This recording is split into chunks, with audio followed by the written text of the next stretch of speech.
there's one terrible pilot. How was the war on terror won? America was targeted for attack. Investigate this act of war for these attacks on our freedom. One terrible pilot. Hello, I'm Barry Zwicker, journalist and media critic. Welcome to The Great Conspiracy, the 9/11 news special you never saw. On this program, we ask questions the 9/11 Commission and the media never asked. We introduce experts you've never seen before and provide background you never get. We recommend books, magazines, videos, and DVDs you've probably never heard of. And websites the media keep under wraps.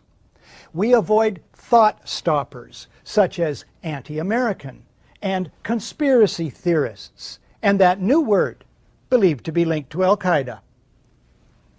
U.S. President Franklin Delano Roosevelt declared, "The greatest thing we have to fear is fear itself."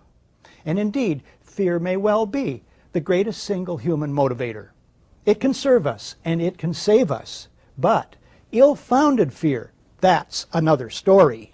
For instance, before we commit to a war based on a threat we're told to fear, before we commit our children's blood and billions of dollars to that war, we'd better be sure the threat is real, that a clear and present danger exists, because war itself is to be feared. U.S. President Franklin Delano Roosevelt fought fear. Today's leaders traffic in it, chiefly the fear of terrorism. That's it. Not global warming, not the end of oil, not domestic and worldwide injustice, not rampant militarism, not war itself, or even war without end. Just terrorism. The words are hypnotically repeated. Terrorism, terrorist, terrorist threat, and of course, believed to be linked to Al-Qaeda. These words appear in millions of newspaper and magazine headlines and are embedded by the billions in stories. But it's the so-called war on terrorism that's in our faces practically 24/7 as the inescapable focus of our existence and the justification for great sacrifice. One day, our grandchildren will look back on this time and ask, how was the war on terror won? And we will tell them about the brave men and women who gave their lives so that we could live in freedom. Some would have it that our support for this new quasi-religion, the so-called war on terrorism, is the measure of our commitment to country and civilization. This program explores interwoven fictions that make up the fabric of the so-called war on terrorism. It explores the promiscuous issuing of terror alerts. It explores the biggest secret and dirtiest deception of all, bloody terrorist events carried out not by foreign, but by our governments, to trick the public into supporting war and police state agendas. We explore in particular the radioactive core of today's terrorist hysteria, namely the official story of 9/11, the overarching fiction and crime and cover-up of our time. Before you see this program, or after you do, there may well be another state-sponsored dirty deception. If there is, and if the information in this program helps you to see it for what it is, it will have been worthwhile. The sacred text at the heart of the so-called war on terrorism is the official narrative of what happened on September 11th, 2001, namely that the whole of U.S. intelligence, civil aviation, military, and the political apparatus is caught completely off guard by one evil man and his small network of co-conspirators. America was targeted for attack because we're the brightest beacon for freedom and opportunity in the world, and no one will keep that light from shining. That provides ready-made, easy-to-hate villains and their motives. They hate our freedoms, George Bush repeats over and over. But the official story just doesn't make sense, as we will show. It's exploited as planned by its creators, the government. But final responsibility for the unbelievable story living on to the extent it does in the public mind lies with the vast majority of my colleagues in the mainstream media. If they ever start to do their job properly and examine it skeptically, the official story will crumble into dust finer than that of the Twin Towers. Now, absolutely no one disagrees that 9/11 was a conspiracy. Conspiracy is at the heart of the official story, after all. A conspiracy perpetrated, allegedly, by Osama bin Laden. But what if the conspiracy were hatched not in a cave in Afghanistan, but in Washington, D.C., at the highest levels of the U.S. government? What if the public found out the official story is a big lie? How might that change plans for endless war? There are other paths to true security and lasting peace. The first step on those paths is to expose the official 9/11 story for what it is, a contrived fiction, and then to demand a true accounting of what happened on 9/11 and who was behind the events of that day. Terrorism has been with us for a long time. It tends to be the last resort of the powerless, suffering under acute injustice, and as such, one person's terrorist is seen by another as a freedom fighter. This is what Noam Chomsky calls retail terrorism, that carried out by angry or paid individuals. But then there's wholesale terrorism, that carried out by states. Robert Jensen writes in the Houston Chronicle, "For more than 5 decades, throughout the Third World, the United States has deliberately targeted civilians or engaged in violence so indiscriminate that there is no other way to understand it except as terrorism. And it has supported similar acts of terrorism by client states." He could have reached back further. In his new book, The American Empire and the Fourth World, Anthony J. Hall, according to one reviewer, connects the unspeakable crimes visited upon indigenous people since the conquest by Columbus in 1492 to today's so-called war on terror. According to Hall himself, the imagery of terrorism has replaced that of savagery and then communism as the main explanatory catch-all to describe the real, illusory, or manufactured enemies of the American way of life. So, on one side, ours, the use of terror either is not admitted or is simply defined as not terror. And the other side's terror is defined as the only kind of terror. Terror then needs to be put into perspective. Perspective, writes Lawrence Martin, former Washington correspondent for the Globe and Mail, is a ghost in American journalism. Last year, acts of terrorism killed 300 to 400 people, ranking it so far down the list of dangers that it is barely visible. He might have added that 300 is the number of Americans struck by lightning each year. Another note about appearance and reality. The vast majority of people arrested as terrorism suspects are released without charges being laid. It's the arrest stories with those Arab names and pictures that remain in the public mind as reality. Isn't there a pattern of state-sponsored, media-abetted deception here? But the dirtiest secret about terrorism is also by far the largest.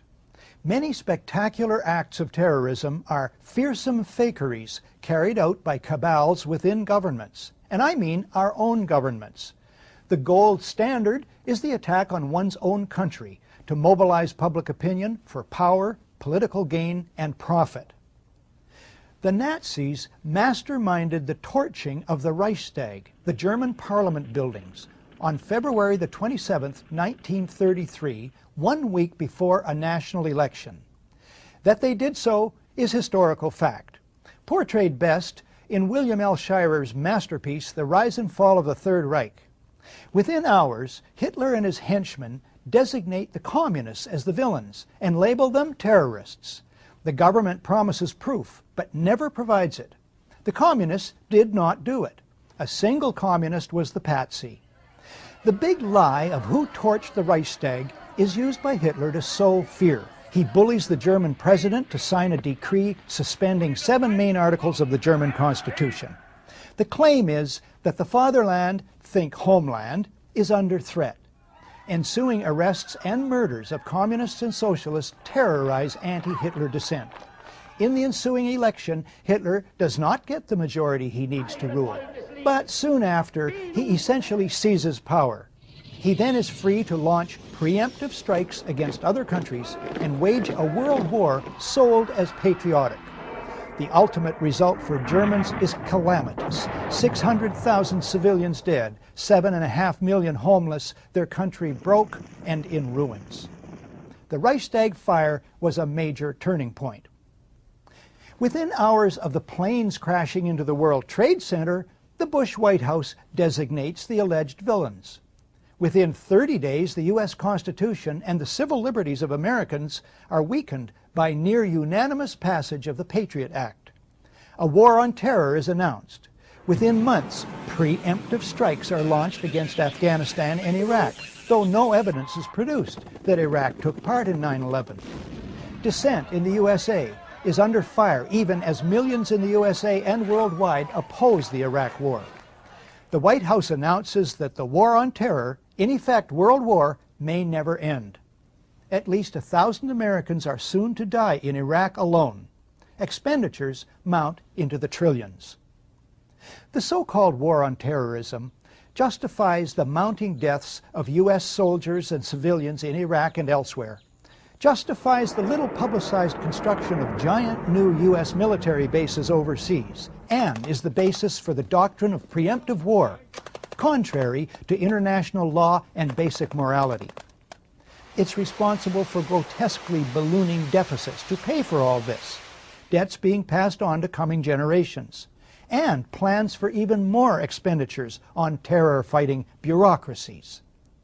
The so-called war on terror is cited as the ultimate basis for sharp increases in domestic spying and reduction in freedoms and civil liberties at home and attempts to criminalize dissent.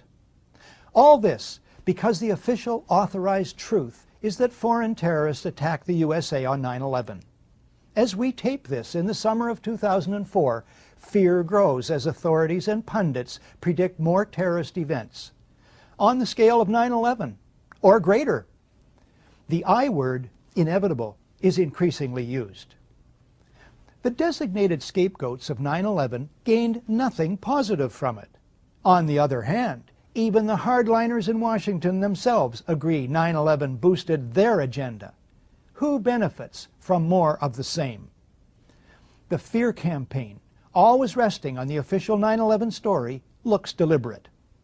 Again, what if the official story of 9/11 is a big lie? You probably don't know, if you're trapped inside the cocoon spun by the North American media industry, that there is in fact widespread skepticism about who was behind 9/11. 30% of Germans, according to reliable polls, think the U.S. government had a hand in it. They remember that big Reichstag deception.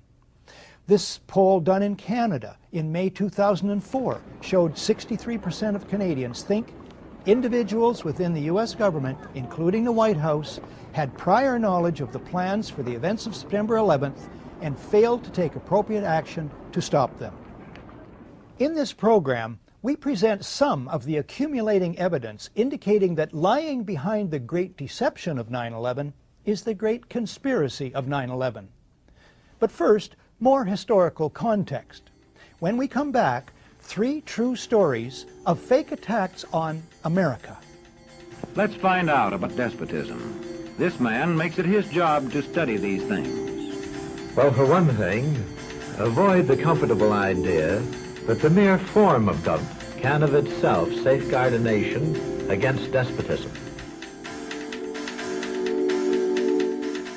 Welcome back to The Great Conspiracy, the 9/11 news special you never saw. If 9/11 is a big lie, a fake attack, an inside job, is it unique? No, quite the reverse. Most war-triggering incidents are great deceptions. The Mexican-American War, the Spanish-American War, the attack on Pearl Harbor, all involved secretly contrived attacks on Americans planned or encouraged by American presidents. The Vietnam War and Desert Storm in 1991 also were triggered by deceptions involving U.S. presidents. If 9/11 is not such a deception, it's an exception to the rule. Most people want peace most of the time. That's a problem for rulers bent on war. History teaches that rulers arranging for their country to be attacked, or appear to be attacked, is the fastest method for these rulers to get their way when they want war. Consider only 3 cases, starting with this book, Body of Secrets. Author James Bamford is a former Washington investigative producer for ABC's World News Tonight with Peter Jennings. I learned of this book on ABC's website.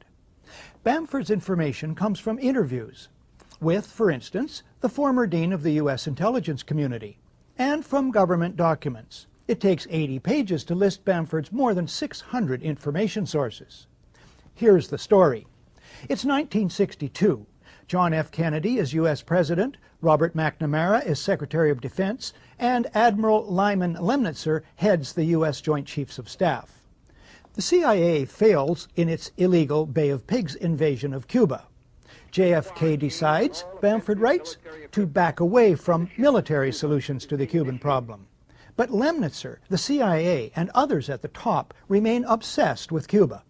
Writes Bamford, as the Kennedy brothers appeared to suddenly go soft on Cuba, Lemnitzer could see his opportunity to invade quickly slipping away.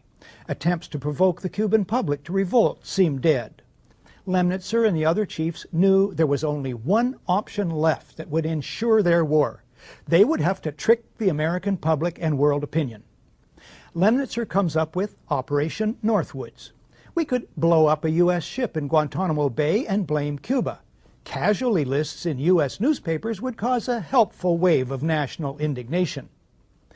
We could develop a communist Cuban terror campaign in the Miami area, in other Florida cities, and even in Washington. An elaborate variation. Create an exact duplicate for a civil registered aircraft. At a designated time, the duplicate would be loaded with selected passengers, all boarded under carefully prepared aliases. The actual registered aircraft would be converted to a drone, a remotely controlled unmanned aircraft. The destruction of that aircraft will be triggered by radio signal. The Cubans would be blamed. Finally, another variation is described by Bamford. On February the 20th, 1962, John Glenn was to lift off from Cape Canaveral on his historic journey. Lemnitzer proposed that should the rocket explode and kill Glenn, the objective is to provide irrevocable proof that the fault lies with Cuba by manufacturing various pieces of evidence which would prove electronic interference on the part of the Cubans.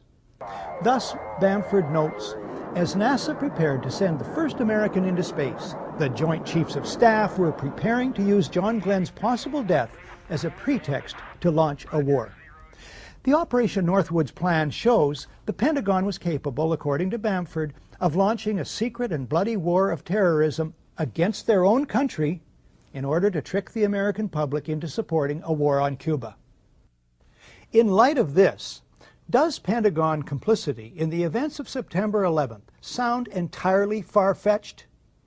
Now, fast forward just 2 years from Operation Northwoods to August 2nd, 1964. In the Gulf of Tonkin, North Vietnamese torpedo boats attack the U.S. destroyer Maddox.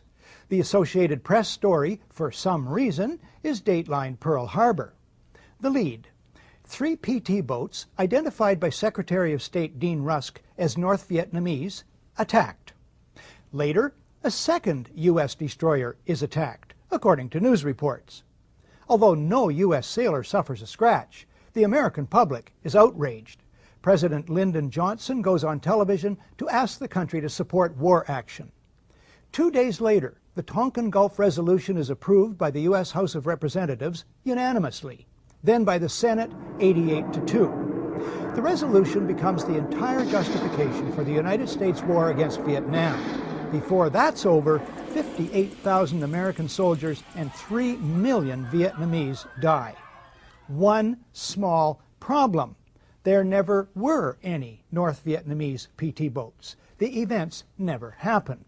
As Secretary of State Rusk, the President, and Defense Secretary Robert McNamara well know. They know because they planned the entire deception. One source for this is former Admiral James Stockdale in his book, In Love and War. On the night in question, Stockdale is at the controls of a fighter jet, flying cover for the two destroyers. He sees nothing. Another source is Ben Bradlee, much respected former managing editor of the Washington Post. Bradlee, in a public lecture in England in April 1987, states, "The facts behind this critically important resolution were quite simply lies." Fast forward again to August 2nd, 1990. Iraq attacks Kuwait, claiming the Kuwaitis are slant drilling into Iraq's oil fields. U.S. President George Herbert Walker Bush pushes for a land war against Iraq. But polls show the U.S. public is split 50-50 on that idea. Then comes this eyewitness testimony before a congressional committee from a 15-year-old Kuwaiti girl. The claim is she cannot be identified for fear of reprisals. While I was there, I saw the Iraqi soldiers come into the hospital with guns. They took the babies out of the incubators, and left the children to die on the cold floor. The U.S. public is outraged. The result? Support for land war zooms. It's a turning point. Desert Storm is launched. 135,000 Iraqis are killed. An estimated 1 million Iraqis, many of them children and old people, then die as a result of 10 years of sanctions. One small problem. There never were any incubator baby deaths, not one. The Canadian Broadcasting Corporation's investigative flagship program, The Fifth Estate, reveals the girl to be the Kuwaiti ambassador's daughter, given her lines and coached in acting by the giant American PR firm Hill and Knowlton. It's one phase in a $10 million joint U.S.-Kuwaiti campaign of deception. This man is lying. I myself buried 14 newborn babies that had been taken from their incubators. This man is lying. And they had kids in incubators, and they were thrown out of the incubators so that Kuwait could be systematically dismantled. There were a lot of people who participated in a conspiracy. Yes, an out-and-out conspiracy of fake organizations, false documents, fraud, and disinformation. So, if a new man named Bush is in the White House and helps engineer a brazen deception in order to achieve global geopolitical goals as well as domestic and personal ones, it wouldn't be a first, would it? After a short break, a detailed look at the events of September 11th, 2001. Today, democracy can ebb away in communities whose citizens allow power to become concentrated in the hands of bosses. What I say goes, see? I'm the law around here. The test of despotic power is that it can disregard the will of the people. Welcome back to The Great Conspiracy, the 9/11 news special you never saw. The events of 9/11 begin with aircraft going wildly off course.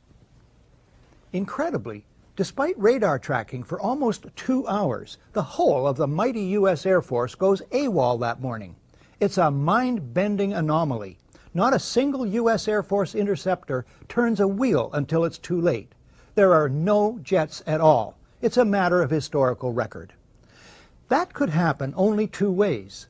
Either it was staggering multiple simultaneous coincidental incompetence at all levels in many agencies defying known laws of averages, a 54 million to 1 chance, which is the 9/11 Commission official story. There's another explanation. The U.S. Air Force is neutralized by design. The evidence indicates this is about a 1-to-1 chance. Standard procedures for dealing with aviation emergencies of all kinds have been in place and have worked for years. David Ray Griffin is the author of The New Pearl Harbor, the most widely respected critique of the official story of 9/11.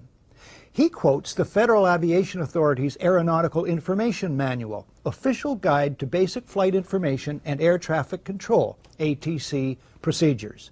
It states, if you are in doubt that a situation constitutes an emergency or potential emergency, handle it as though it were an emergency.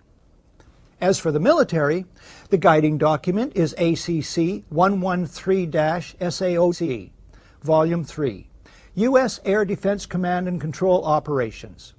At the top of the first page, it reads, "Compliance with this order is mandatory."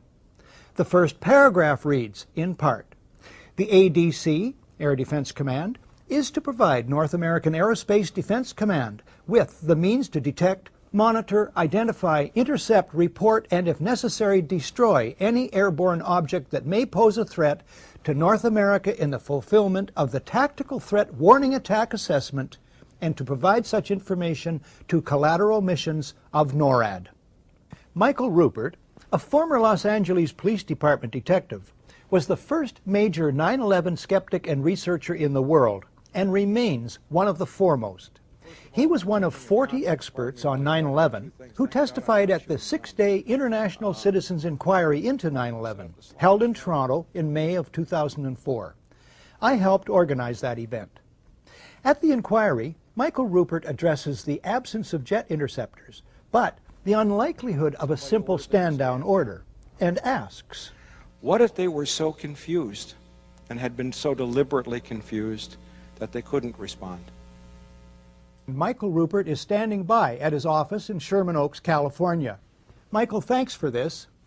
What is the reason for the failure of U.S. military jets to show up in a timely fashion on 9/11? Well, the simple fact is, Barry, that they didn't know where to go. The reason that they didn't know where to go was because a number of conflicting and overlapping war game exercises were taking place, one of which, Northern Vigilance, had pulled a significant number of North American fighter aircraft into Canada and Western Alaska and Northern Alaska in a mock Cold War hijack exercise. There was another drill, Vigilant Guardian, which was a hijack exercise, a command post exercise, but it involved the insertion of false radar blips onto radar screens in the Northeast Air Defense Sector. In addition, we have a confirmation, thanks to General Richard Myers, who was acting chairman of the Joint Chiefs, who told Richard Clark, as reported in Clark's book, that there was another exercise, Vigilant Warrior, which was, in fact, according to a NORAD source, a live-fly hijack drill being conducted at the same time. With only 8 available fighter aircraft, and they have to be dispatched in pairs, they were dealing with as many as 22 possible hijacks on the day of 9/11, and they couldn't separate the war game exercises from the actual hijacks. But this was done deliberately, though. Apparently so, and I will be saying that in my forthcoming book, Crossing the Rubicon, 9/11 and the Decline of American Empire at the End of the Age of Oil. We have done an extensive investigation on that to show that these war game exercises were apparently very well planned by someone who I will show, I believe, was Dick Cheney in the United States government to deliberately confuse FAA, NORAD, and U.S. Air Force fighter response to fulfill a prophecy that another man had once said, "Let one happen and stop the rest." On that very point, we have a recording. Hi, Boston Center, Team U. We have a problem here. We have a hijacked aircraft headed towards New York. We need someone to scramble some F-16s or something up there to help us out. Is this real world or exercise? No, this is not an exercise, not a test. Now, the 9/11 Commission didn't mention the war games, is that right?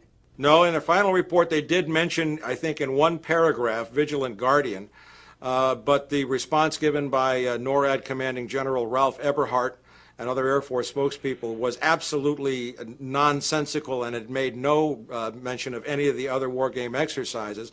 Eberhart's position was, in fact, which is a very ludicrous position, that the Vigilant Guardian exercise, leaving aside the others, actually helped speed response on 9/11, and that is absolutely not the case. How does this relate to the 9/11 Commission report, which says that planes had gone in the wrong directions? Well, that's a separate issue, and that remains to be clarified. But what I will be disclosing in my book, in effect, is that there were 2 simultaneously operating command and control systems functioning on the day of 9/11, and at sometimes they were issuing conflicting orders.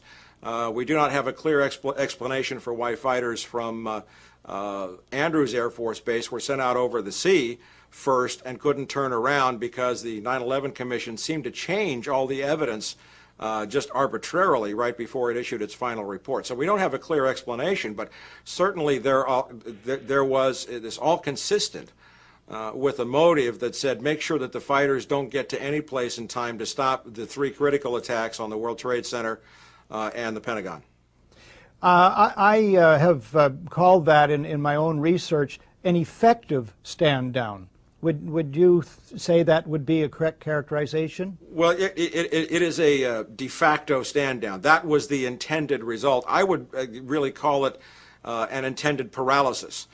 With only 8 available fighters, and fighters have to be scrambled in pairs, you only had a chance for 4 responses out of what we have confirmed were as many as 22 possible hijacks showing up on radar screens. That is fascinating and damning information. I look forward to your book. What about the motivation for the whole of 9/11? Well, overall, the primary motivation was something we call peak oil, the fact that the world has either passed or is at now its permanent peak of hydrocarbon or oil production, and now about to go into a condition of permanent and irrevocable decline in oil production, even as demand is soaring exponentially, both in the West and in China, Asia, and the developing countries. This has set off what we from the wilderness, and certainly in my book we will describe as a very bitter sequence of conflicts, as Dick Cheney told us in the war that will not end in our lifetimes, to secure the last remaining oil reserves on the planet. We've seen a lot of other instances where this kind of attack was predicted and stated as a requirement for the American empire to mobilize its military resources. Zbigniew Brzezinski did in his book, The Grand Chessboard, in 1997.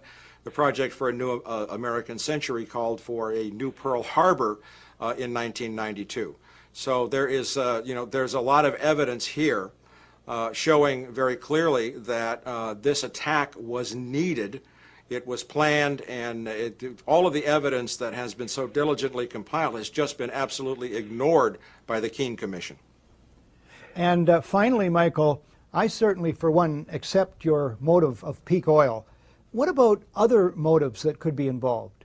Well, if you are going to, as Zbigniew Brzezinski wrote, he said some kind of direct external threat, an attack like Pearl Harbor. Basically, he said you have to scare the bejesus out of the American people to get them to support the, quote, imperial mobilization, those were his words, necessary to secure these vital resources in these strategic geopolitical regions on the planet. Without that, the American people would never have gone for it. And of course, now in late 2004, we are beginning to see that the American people aren't going along with it now either. Michael, thank you for this today. Bye-bye, Barry. Dr. Robert M. Bowman is a veteran of 122 combat missions in Vietnam. His 22-year Air Force career culminated in his job as Director of Advanced Space Programs Development for the Air Force Space Division during the presidency of Ronald Reagan. He's president of the Institute for Space and Security Studies. His presentation to the Citizens Inquiry was titled, "A Fighter Pilot Looks Back at 9/11 and Forward to a Resurrected America." 9/11 is related to just about everything else, particularly the war against Iraq. These two things have one aspect very much in common.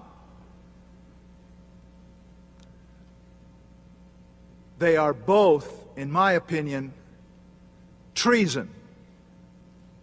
The cabal of neoconservatives at PNAC, I think you all know what that is, who planned this war, Cheney, Rumsfeld, Wolfowitz, Libby, Pearl, Jeb Bush, even before W became president, I don't say elected, I say became president,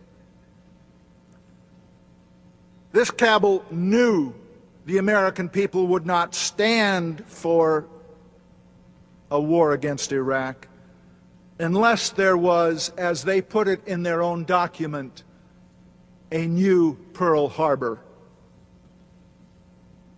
9/11 supplied that. In other words, 9/11 was a false flag operation.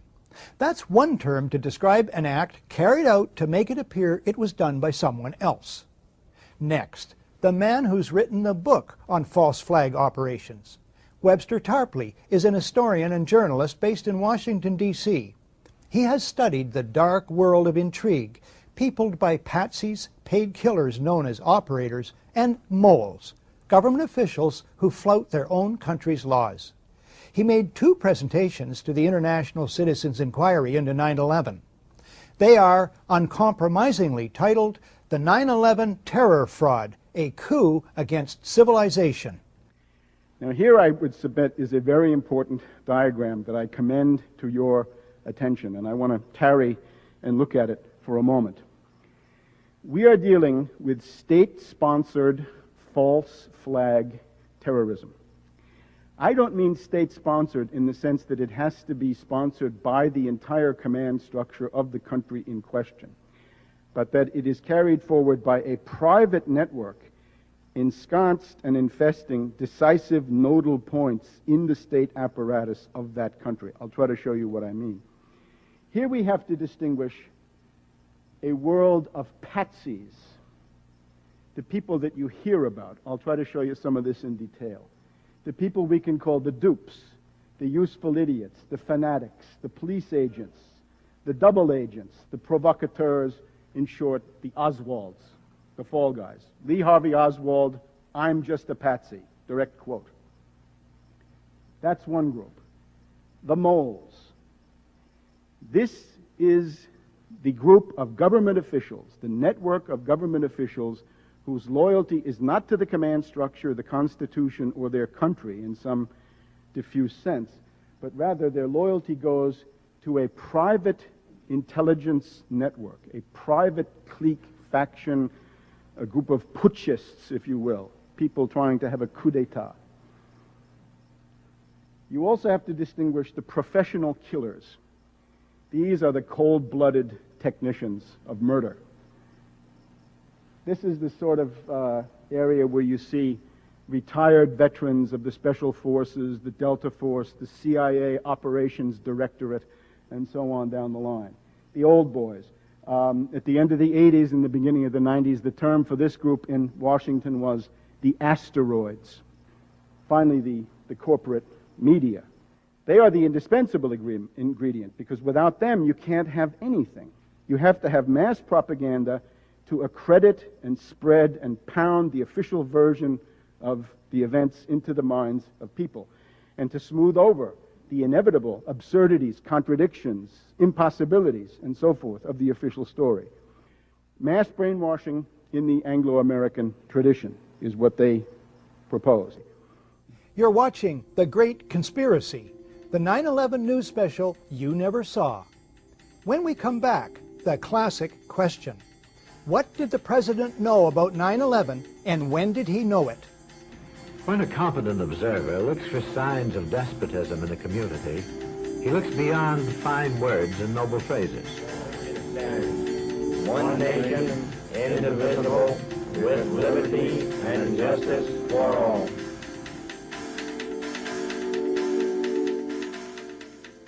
Welcome back to The Great Conspiracy, the 9/11 news special you never saw.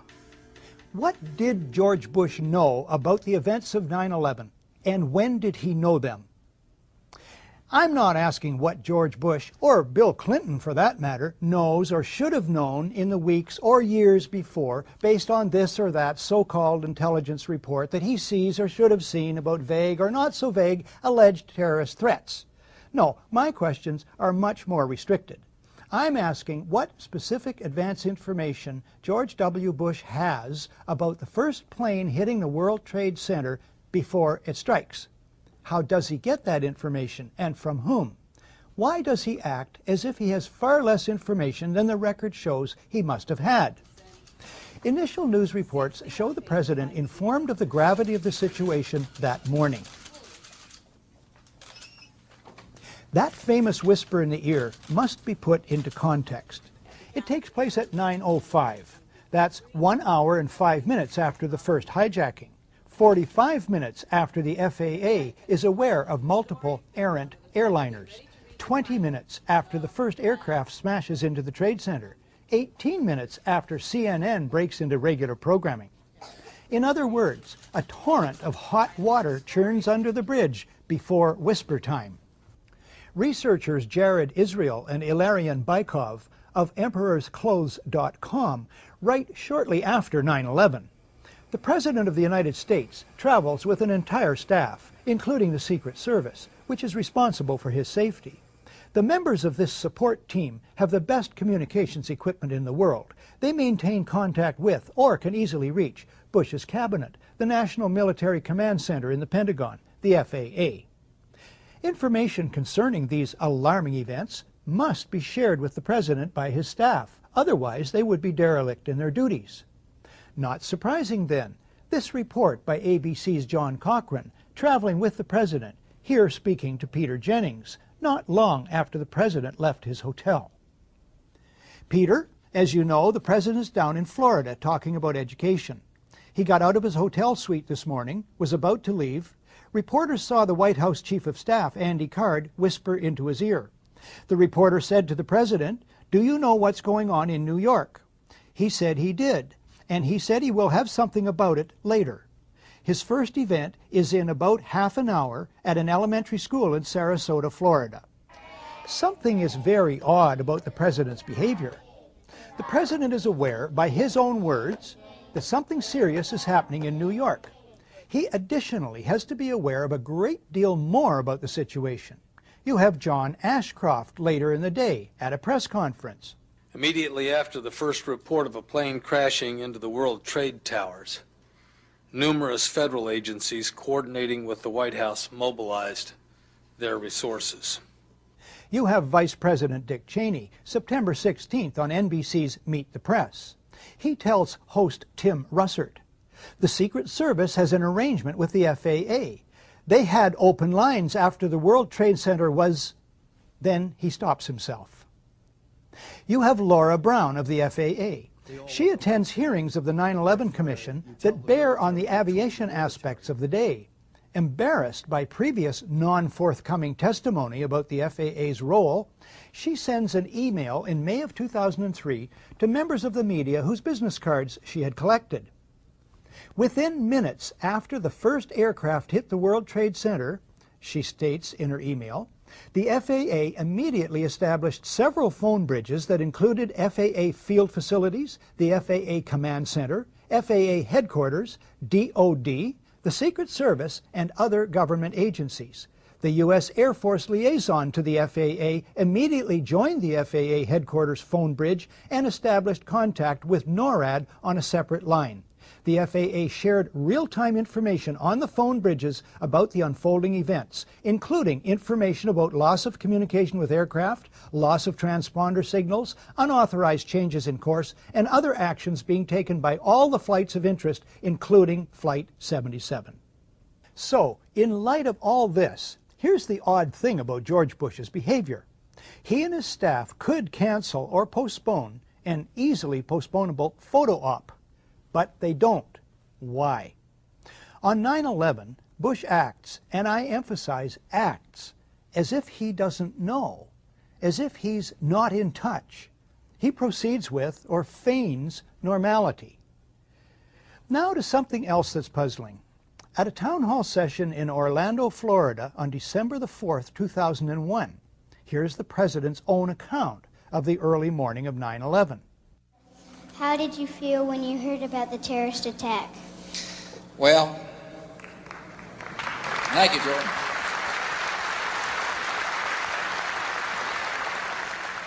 Well, Jordan, you're not going to believe what state I was in when I heard about the terrorist attack. I was in Florida. And my chief of staff, Andy Card, well, actually I was in a classroom talking about a reading program that works. And I was sitting outside the classroom waiting to go in, and I saw an airplane hit the tower a TV. You know, the TV was obviously on. The president tells us he sees, on an ordinary TV set outside a school classroom, the first plane hit the World Trade Center. He gives the oddly reinforcing detail that, quote, the TV was obviously on, unquote. He continues. I used to fly myself, and I said, well, there's one terrible pilot. And I said it must have been a horrible accident. But I was whisked off there. I didn't have much time to think about it. Didn't have time to think about it. As if his being told, time to meet the kids, Mr. President, stops all his thought processes concerning the remarkable image of what he's told us he's just seen on an ordinary TV, on top of all his knowledge of the unprecedented situation from earlier in the morning. But anyway, could George Bush have seen on ordinary TV the first plane hit the World Trade Center? No, he could not have. The footage of that first strike only shows up on television the next day, September the 12th, 2001. It was taken by a French documentary crew that happened to be in downtown New York.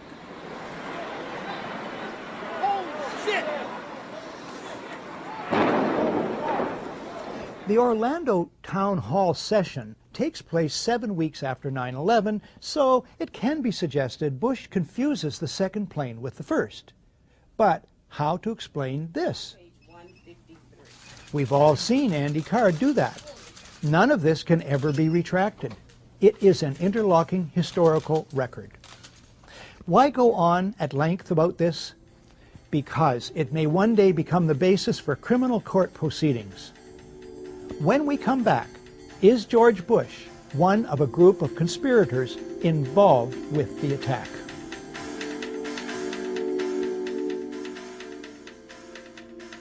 Welcome back to The Great Conspiracy, the 9/11 news special you never saw.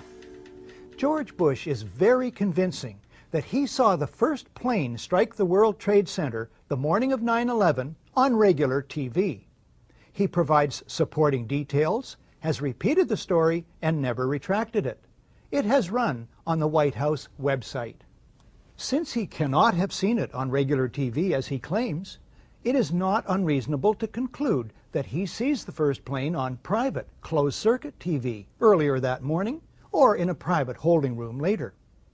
Either way, I submit this could mean that someone had to arrange for cameras to be positioned and rolling to record the first plane strike.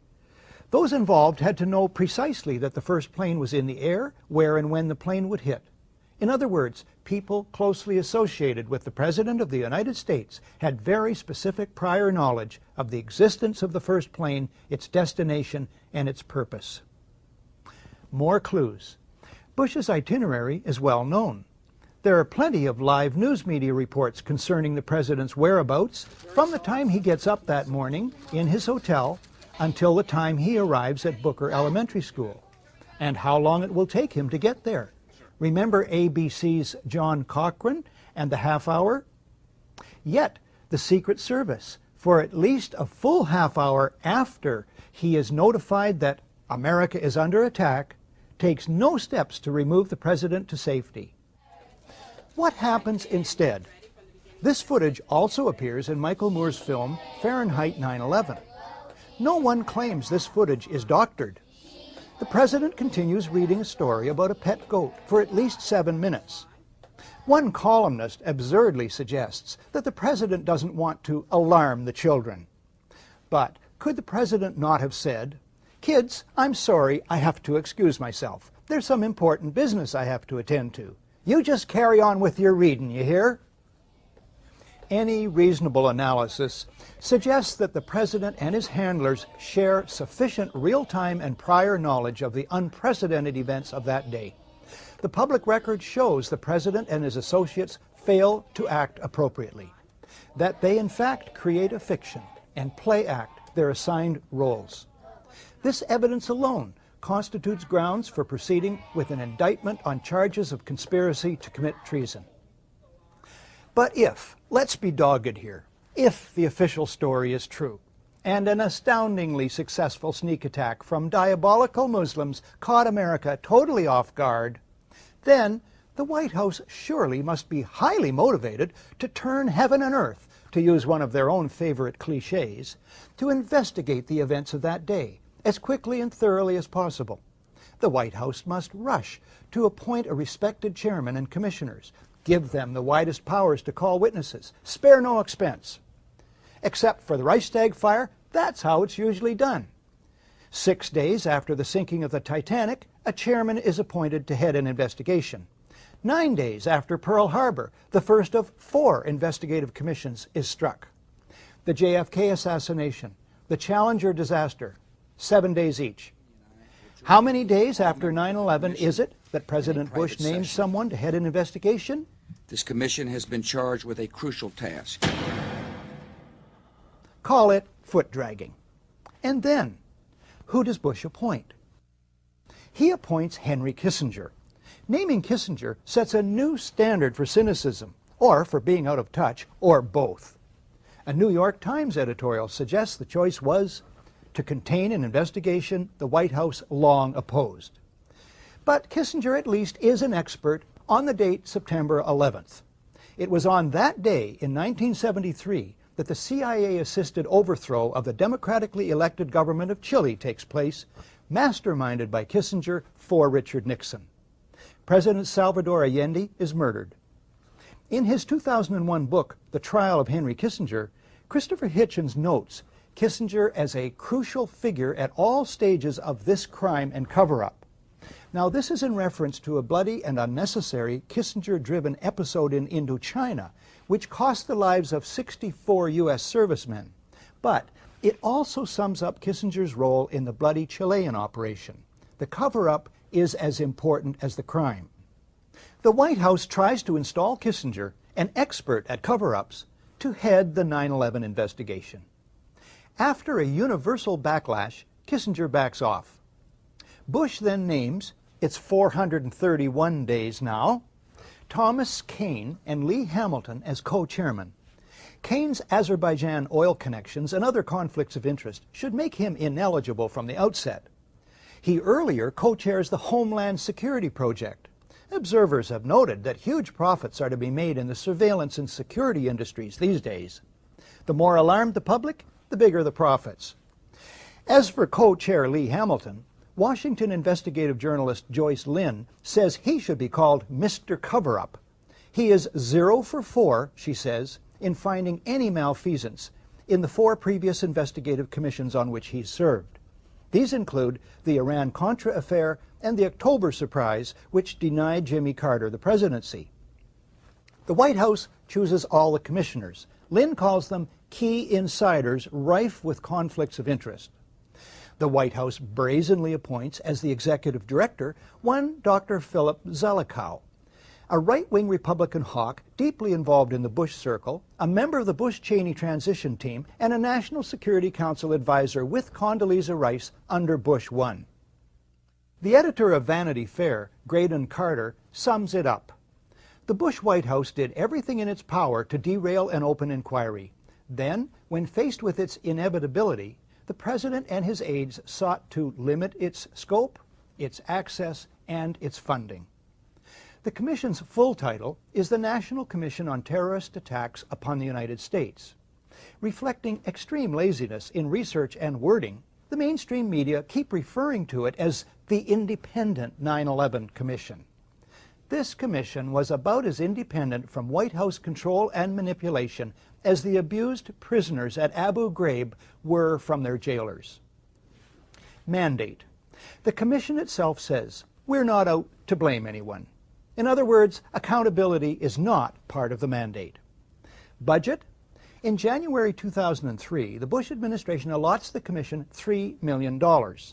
This compares to $5 million for a 1996 commission that looked into casino gambling, and $50 million each for the inquiries into the Columbia shuttle explosion and the Clintons' failed Whitewater deal.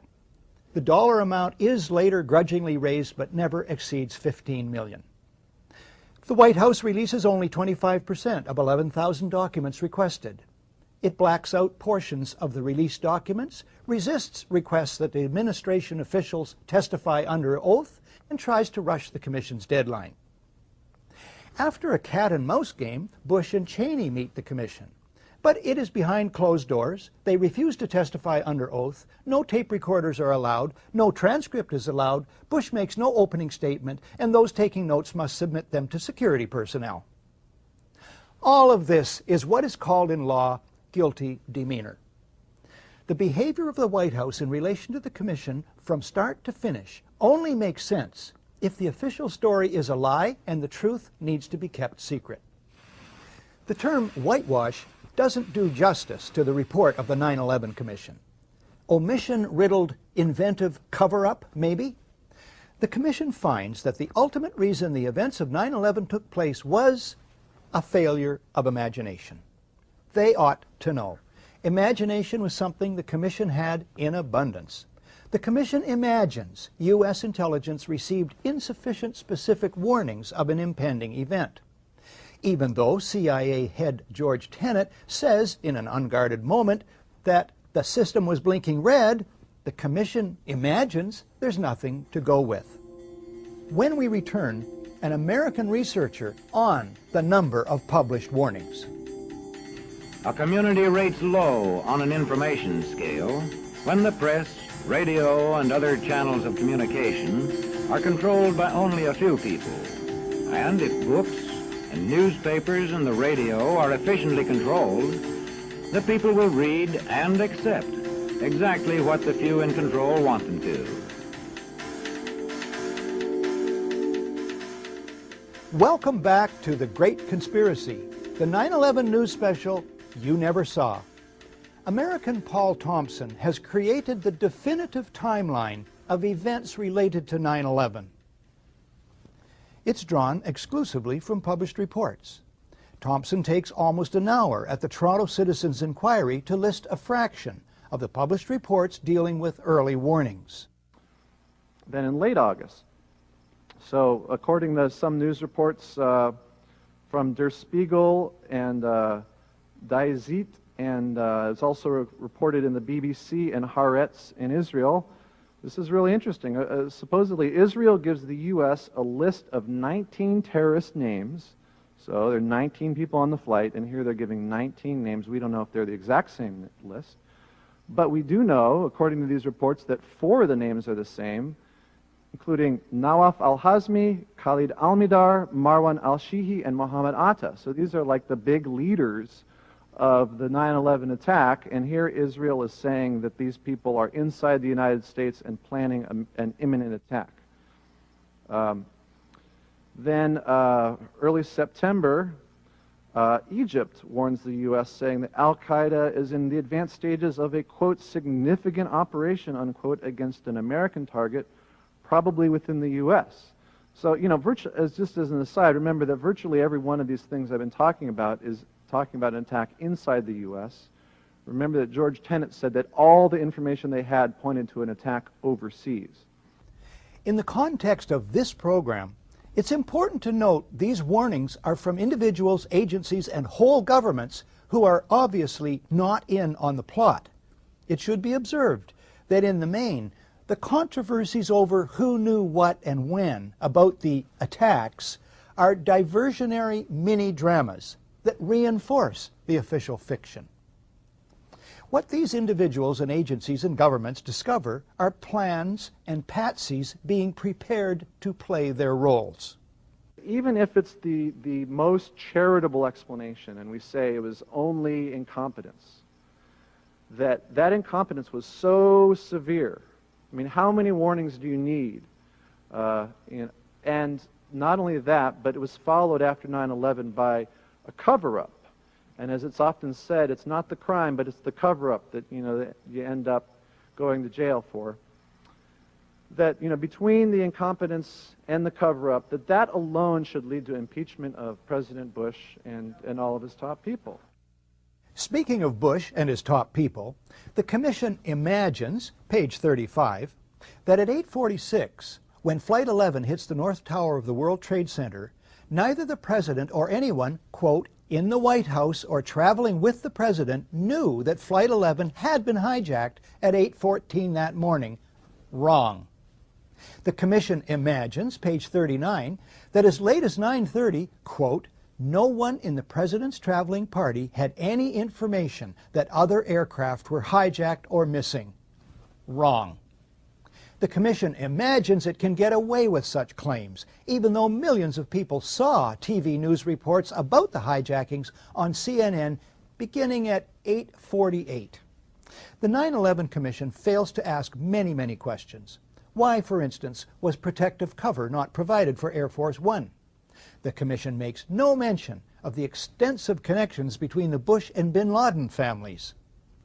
The Commission imagines, and it's utterly right, that the media will fail spectacularly in their duty to notice these and other glaring omissions. The Commission counts on the media failing to be skeptical or to ask probing questions. As columnist Lawrence Martin puts it, you would think that given the presidential record of duplicity, Bill Clinton on Monica, Ronald Reagan on Iran-Contra, Richard Nixon on Watergate, Lyndon Johnson on the Gulf of Tonkin, John Kennedy on the Missile Gap, that journalists might catch on one day. Not in America. Martin adds, if media buttons weren't so easy to push, it's a safe bet that the terrorism threat wouldn't get half the airtime. Well, half the airtime would still be billions of hours. The Commission imagines, and it's right again, that the New York Times will devote pages and pages of coverage to the Commission's report without batting an eye at the shortcomings dealt with in this program. Subsequently, scores of New York Times stories quote the findings of the 9/11 Commission as dependable truth on anything to do with 9/11.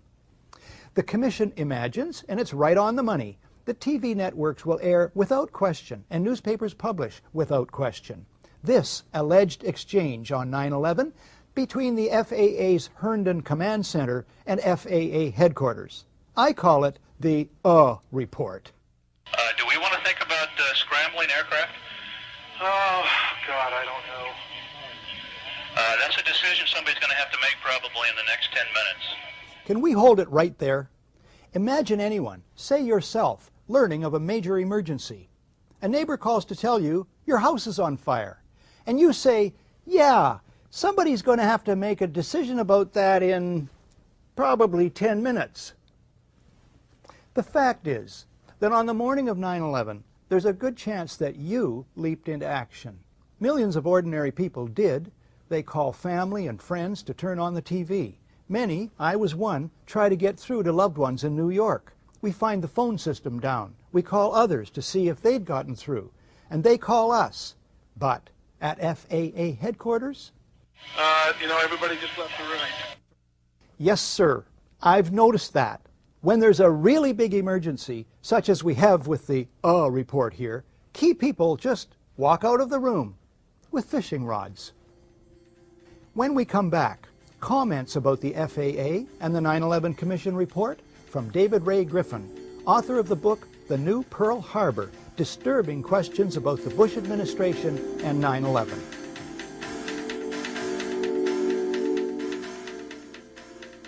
Welcome back. David Ray Griffin's book, The New Pearl Harbor, is widely admired as the definitive critique of the official story of 9/11. Griffin has gone on to draft a critique of the report of the 9/11 Commission.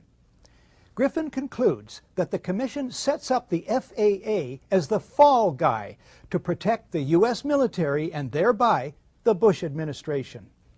In one case, the Commission claims officials at FAA headquarters had to debate whether the report of a hijacked airliner with a bomb aboard was enough to justify bothering the military.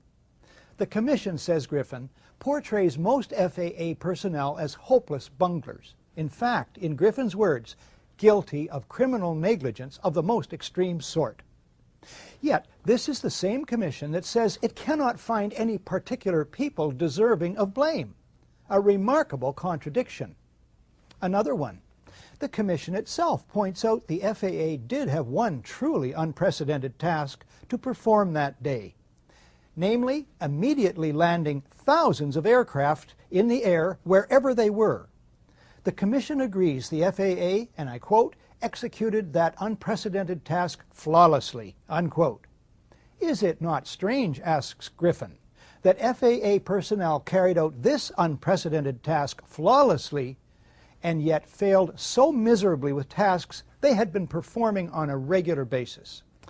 Additionally, Griffin observes, according to the Commission, the U.S. military is itself blind, being wholly dependent on the FAA to inform it about what is going on in U.S. airspace. The commissioners would have us forget, as they do, the billions of dollars NORAD spent building detection systems second to none. As Thierry Meyssan writes in his book, Pentagate, the military in fact possess several very sophisticated radar monitoring systems, incomparable with the civilian systems. The website for one of these systems, called PAVE-PAWS, states it is capable of detecting and monitoring a great number of targets that would be consistent with a massive submarine-launched ballistic missile, or SLBM, attack. Are we to believe, Griffin asks, that our military's radar systems, which could simultaneously track dozens of missiles, could not track a single airliner headed for New York City? Griffin and others list several serious matters in which the 9/11 Commission shows no interest. They include the puzzling nature of the collapse of the Twin Towers. Jet fuel cannot burn hot enough to melt structural steel. Why surface-to-air missiles at the Pentagon were not triggered to protect the building. The question of what hit the Pentagon.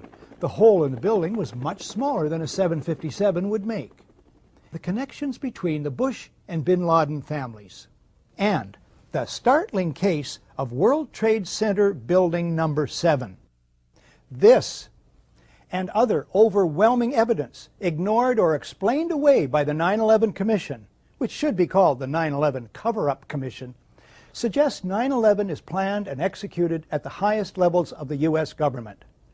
People forget what immense powers and resources governments and shadow governments have to organize covert operations, fabricate false evidence, destroy real evidence, issue misleading statements, organize cover-ups, and generally make things happen through deploying agents, career inducements, bribery, and threats, subtle or otherwise.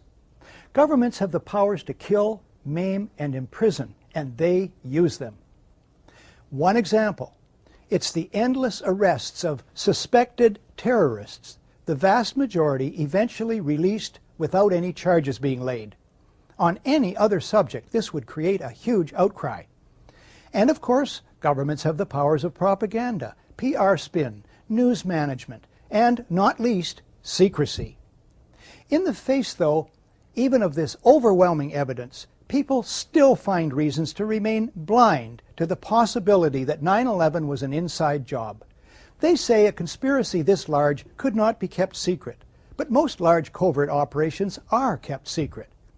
People say they, meaning the Bush administration, wouldn't dare, for fear they'd be found out. As for being found out by the media, well, what's to fear so far? Upholding the U.S. Constitution obligates one to guard against enemies, foreign and domestic. The founders of the country included that for good reason. They knew that for centuries governments have turned toxic. The price of freedom is eternal vigilance, and not just from outside threats. The trumpeting of outside threats, in fact, is the commonest ploy used by internal rogues. Today's media feast on, profit from, and join in the trumpeting of outside threats and the demonization of designated villains. We expect more of the media than we've been getting. We expect them to remember something of history, to be watchdogs for democracy, and to have some backbone. Won't just one major paper do what the Washington Post did with Watergate? Get onto this and not let go until the rest of the media have to pay attention?